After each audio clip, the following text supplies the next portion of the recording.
માગસર સુદ એકાદશી એટલે આજથી લગભગ 5,500 વર્ષ પહેલાં શ્રી કૃષ્ણના મુખારવિંદમાંથી નીકળેલું માધુર્ય એટલે શ્રીમદ ભગવદ્ ગીતા.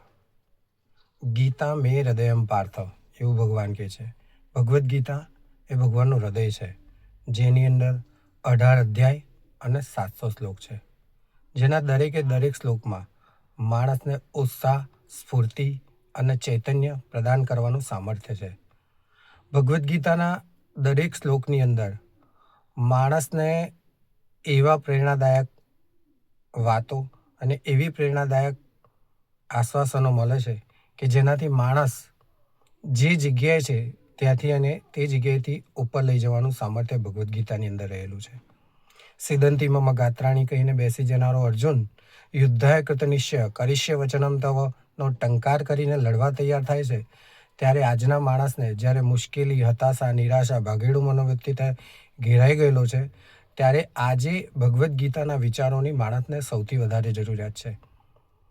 આપણા માટે ઘણા દુઃખની વાત છે કે 14 ફેબ્રુઆરી વેલેન્ટાઇન ડે ક્યારે હોય એ આપણને ખબર હોય છે, 25મી ડિસેમ્બરે નાતાલની આપણને ખબર હોય છે, પરંતુ ઘણા અફસોસ સાથે કહેવું પડે છે કે ભગવદ્ ગીતાની જન્મજયંતિ આવી અને જતી રહે છે, તે છતાં આપણને ખબર પડતી નથી. જે આપણી ભારતીય સંસ્કૃતિનો આધારસ્તંભ છે તે ગ્રંથ એટલે ભગવદ્ ગીતા. ભગવદ્ ગીતામાં ઘણા આશ્વાસનો રહેલા છે. ભગવદ્ ગીતાના આધાર લઈ અને ઘણા ક્રાંતિકારીઓએ ક્રાંતિ કરી છે. 2 વિચારધારા ધરાવતા, હિંસા અને અહિંસાનો વિચાર ધરાવતા ભગતસિંહ અને ગાંધીજી બંનેએ ભગવદ્ ગીતાનો આધાર લઈ આપણા દેશને આઝાદ કરાવ્યો. તેવી જ રીતે Albert Einstein, Karl Marx, Emerson, Newton, Aristotle, Plato, એનાથી વધારે કહીએ તો ડૉક્ટર APJ અબ્દુલ કલામ, આવા ઘણા લોકો પોતે ભગવદ્ ગીતામાંથી પ્રેરણા લઈ અને ઘણા મોટા ક્રાંતિકારી કાર્યો કર્યા છે. તો આપણે પણ ભગવદ્ ગીતાની જન્મજયંતિ આવે છે, માગસર સુદ એકાદશી એટલે આ વર્ષે 1 ડિસેમ્બરે ભગવદ્ ગીતાની જન્મજયંતિ છે, તો આપણે પણ ભગવાને કીધું છે તેમ ભગવદ્ ગીતાના 18મા અધ્યાયની અંદર ભગવાને કીધું છે કે આ ભગવદ્ ગીતા જે વાંચશે, બીજા સુધી પહોંચાડશે અને આ વિચારો પોતાના જીવનમાં લાવશે, એનાથી વધારે પ્રિય આ દુનિયામાં મને કોઈ નથી. તો આપણે ભગવદ્ ગીતાની જન્મજયંતિ કેમ ઉજવવાની? તો આ ભગવદ્ ગીતાના વિચારોથી મારા વ્યક્તિગત જીવનને, મારા કુટુંબને, મારા સમાજને અને મારા દેશને એક સમૃદ્ધ, સુખી અને સમાધાની બનાવવું હોય તો ભગવદ્ ગીતાની આ દુનિયામાં અત્યારે સૌથી વધારે જરૂરિયાત છે.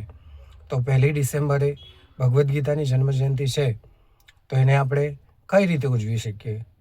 તો ભગવદ્ ગીતાના જે શ્લોક, વિચારો છે એ પોતે વાંચીએ, પોતાના બાળકોને સમજાવીએ, વંચાવીએ, પોતાની ફેમિલીમાં સમજાવીએ, વંચાવીએ. અને આટલું પણ ના કરી શકીએ તો અત્યારે ઓનલાઈનનો જમાનો છે, પોતાના સ્ટેટસની અંદર અથવા તો સ્ટોરીની અંદર પોતાને મનગમતો એક શ્લોક 1 ડિસેમ્બરે મૂકીને આપણે ભગવદ્ ગીતાની જન્મજયંતિ ઉજવી શકીએ છીએ. આ દુનિયામાં એકમાત્ર એવો ધર્મગ્રંથ છે કે જેની જન્મજયંતિ ઉજવવામાં આવે છે. તો સૌથી ફેમસ શ્લોક હું તમને કહીશ અને ત્યાર પછી તમે પોતે પણ ભગવદ્ ગીતાની જન્મજયંતિ ઉજવજો. કર્મણ્યેવાધિકારસ્તે મા ફલેષુ કદાચન મા કર્મફલ હેતુર્ભુ મા તે સંગોત્સ કર્મણિ. જય શ્રી કૃષ્ણ.